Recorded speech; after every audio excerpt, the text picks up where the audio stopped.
Infinite. That's William Blake through the lens of all. This is my book, Corrosion of Conformity, by Raven Kane, Robert Christopher Lutman. So let's begin with the criminal system, with laws, with the breaking of laws, with criminals and the real criminals, with justice and the corrupted system that dares to wear its name. How is it that a man can get 20 years for being caught with drugs, and another man also gets 20 years for taking a life? What kind of justice is that? There's no comparison between the two crimes, none. One is an act of desperation, addiction, survival.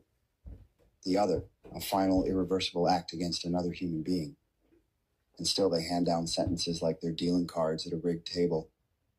We lock people in cages for dirty urine tests, for relapse, for sickness, for being human. But they don't need punishment. They need treatment. They need doctors and care, not guards in cold concrete. This is not justice. This is a game. And in this game, the rules are made to keep the powerful playing and the wounded losing. And while the system claims to protect, to serve, and to uphold justice, it serves itself first. The rich can afford lawyers who speak in polished tongues, who trade freedom like a currency. The poor, they get the overworked public defender, the backroom plea deal, the mandatory minimum. You tell me, where's the justice in a courtroom where the outcome is decided by how deep your pockets go? We say it's about accountability. We say it's about keeping people safe.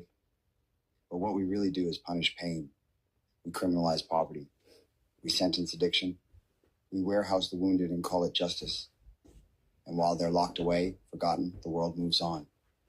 But not for them. For them, time freezes. For them, the game becomes survival. The rules change. You learn fast or you suffer.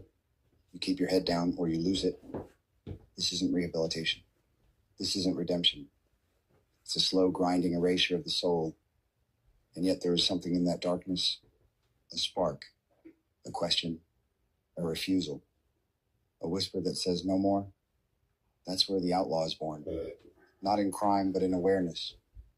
Not in violence, but in vision. This chapter begins with justice, but it will not end there. Let's talk about the cages.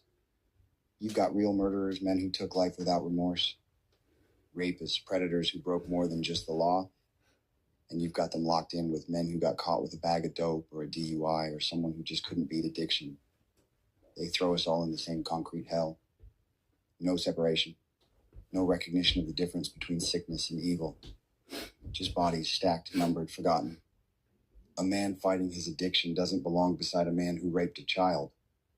A man with a DWI